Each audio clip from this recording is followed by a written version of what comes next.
New craft design. আমার বর বিয়ারের বোতলটাকে properly decorate করছে কালার করার জন্য। নাও বটলে এবার কালার কম্বিনেশন করা স্টার্ট, যেখানে আমার পতিদেব রকমারি অনেক কালার নিয়ে বসেছে। তার মধ্যে yellow, green, black, red, blue অনেক কিছু আছে, যেগুলোর মধ্যে কালার মিক্স করে অ্যাটলিস্ট কিছু সি গ্রিন, লাইট গ্রিন আর বেবি পিঙ্ক এসছে। এটা জানি এটা বেবি পিঙ্ক, তোমরা বুঝতে পারছো কিন্তু এটা বেবি পিঙ্কই আছে। না বটলটা ঠিক এইরকম দেখতে লাগছে। কেউ এটা বলবে যেটা বিয়ারের বোতল, ব্লু লাগছে, ব্লু। যাই হোক এটা সত্যি একটা বিয়ারের বোতলের মুখটা দেখলে তুমি বুঝতেই পারবে। তো যাই হোক, এই যে নিচেটা সি গ্রিন, ওপরটা বেবি পিঙ্ক করেছে, তারপর লাইট গ্রিন। এবার এটার মধ্যে ডিজাইন হবে, কিছু কার্টুন আর অনেক কিছু কম্বিনেশন ট্রাই হবে।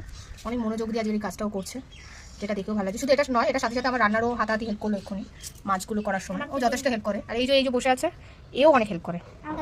ঠিক আছে, যাই হোক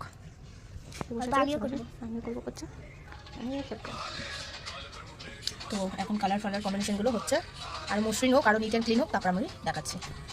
কালারের পর এবারে ডিজাইন করা শুরু করেছে বোতলটার মধ্যে। Properly design completed. এবার আমার হাতে এসে গেছে, দেখো কেমন হয়েছে।